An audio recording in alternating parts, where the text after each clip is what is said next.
Welcome back, and on the line we have a great man from the Principality of Otahonga.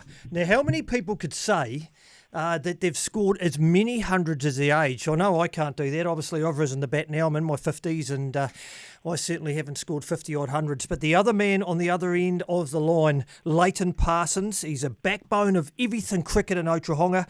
He's around 42, 43 years of age, and he's scored 43 hundreds. Welcome, Leighton Parsons. Mate, I appreciate the amazing introduction. Thank you very much, and hello to all the listeners. Kia ora whanau. Mate, it's great to have you on, and I said to Mintie, I said, we need to get this man on. He does some absolutely amazing things down in Otahonga, mate. You've played 200 plus games. I think you've captained them all. But it's the other things that I'm hearing about, the development and the time that you spend with the youngsters down there, especially in at Otahonga College. Yeah, and I guess I'm at a point in my time where we've got to pass on a bit of knowledge and share a bit about not just this great game, but also rugby and also some life skills. So that's a really important part of my life now and my journey. I'd also tell our listeners you've been a driver behind Maori cricket as well, and you've not just captained, but you've organised the team year in, year out. And just tell our listeners there what's been happening with Northern Districts Maori. Yeah, so it kicked off a few years ago now, and I guess a highlight for us was our tour of the Cook Islands. It was an amazing time, and I guess set up a solid foundation for where it is today. We have fixtures, pre-post Christmas every year, and with a range of different teams. And again, for us now, that's about us older players helping develop those younger guys come through, helping add to their pathway so they can see a direction for them in cricket, because there's not as many brown faces as we'd like. We look up to role models like Ross Taylor, Bolty and those kind of lads, and it'd be just amazing if we could keep those young fellas in the game, because there's so much talent and we've got to nurture it. Mate, I just want to ask the question, what drives you, Lates? You've played 200 games now or more for Otahonga. You've been probably captained the team for all of those. And as you said, you're getting closer now to raising the bat yourself. And obviously your mindset's changed now and you're playing for different reasons. Yeah, so, hey, look, I still enjoy the company of the lads. I still enjoy the changing room. And when you can contribute to a bit of success, it still gives me a buzz. I still enjoy getting runs, getting wickets, just like anyone else.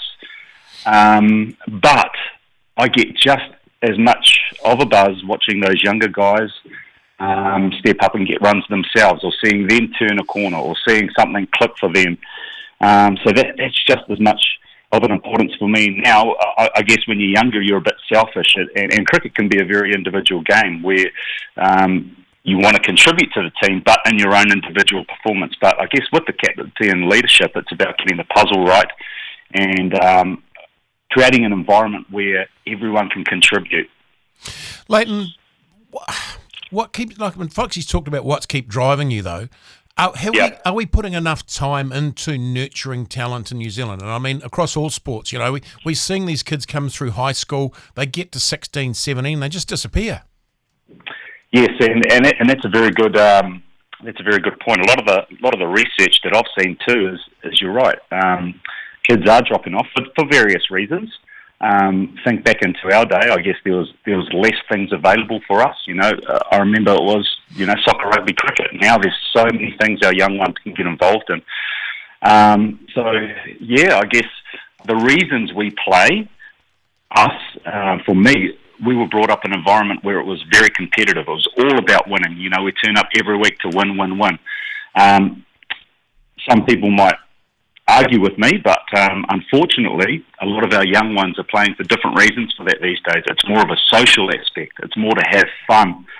And I guess for us as coaches and those who want to keep the games going, whatever sport it is, we've got to be able to recognise, and it's tough because every individual is different, recognise what is this kid turning up for, and creating an environment where their needs are met. Yeah, exactly. First 15 rugby, we can't just, if kids just turned up and got smashed with fitness every day, we'd lose a few players week by week. So, it's trying to make those trainings fun as well as develop the skills as well as develop the fitness. And we can sprinkle, we could hide that all in there. But it's tough and it's a challenge. But as long as we have awareness as coaches, we can create that kind of environment. Love the thoughts. Now, Foxy, what am I holding?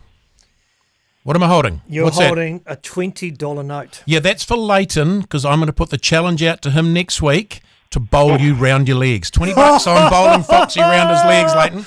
Bowling Foxy round his legs. I got a crisp $20 note, non-taxable, for bowling him round his legs. I tell you what, Mintie, like the last 4 times Leighton has actually played for the Kaipaki Nation, he's scored hundreds. Yeah. So I haven't had an opportunity to play against him probably for 2 or 3 years, but I've got a plan. You got a plan? I got a 20. I've got a plan. I got $20. You can bowl him around his legs. What do you reckon? Okay, challenge accepted. Sorry. Oh no, Mintie, he's a wee bit quick too on my old eyes now as well. But Leights, I just want to close by saying, obviously Mintie and I were listening to you then, and the amount of respect, mate, I've got for you, because at the end of the day, that's our jobs, isn't it? Our jobs is to identify how to keep young people, not just young men, but young ladies in the game of cricket as well. And I think things have changed. We talked about there for a little while. There were so many kids that were coming through, and then they were actually giving up at 16, 17 years of age because they weren't quite making it. But now it's all about getting the kids to actually enjoy playing again. Play for the right reasons. Create somewhere where they actually want to be, something that they want to be part of, something they feel part of. And I believe that's so important now. And look, cricket and a lot of sports is the perfect tool to build the resilience, and that's what we want to create in our young ones. Think about the game of cricket. You've got to put up with failure after failure, the ducks, the days where it doesn't go well. But if you can learn to keep bouncing back, that's a life skill that you can take with you. And I think sport's a perfect medium to create that. And Mintie, just touching on that game next week at Kaipaki Oval, so public get in early because it's going to be massive. It's probably going to be sold out just for the fact there's $20. Kaipaki 11. Just for the fact there's $20 and you're getting bowled around your legs. But I've got the secret weapon, and he used to play with Leights, and he will be listening to this morning. He will be. And that's that plank. Oh, yeah. Planky. Leighton, did you hear the latest, though, on Bones? You know Bones, eh? Yes. Yeah, did you hear the latest out at Cambridge last week? Here we go, Leights. A couple of weeks ago? Oh, no, please enlighten me. Bold Mintie caught Swampy. Yep. Oh. Yeah, Mintie was... Combined age of 125. Oh, that's amazing. Leights, I don't know if you saw on our Facebook page, but Mintie was channeling his inner Dennis Lilly, and he had his headband on, and he was charging in off his 6 metres. And he got the great Darren Bones Armstrong out. Yeah. Reaching. Fantastic. He was reaching for an away swinger. Oh. Reaching because it was that wide. Yeah. Hey, look, cricket's been pulled on the pin today, but Leighton, look, I just want to round this off by saying thank you for what you're doing for our community down in Odo and in the greater Waikato, and thank you for putting into the game of cricket what you do. We need more people like you who continue to nurture and grow and help and just be good buggers, and congratulations on just being a genuine good bugger. Oh, hey, thank you. Appreciate that.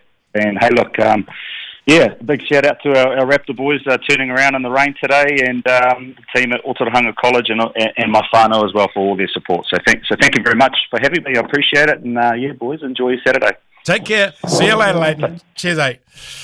Done. When we come back, we're going to get Steve Williams.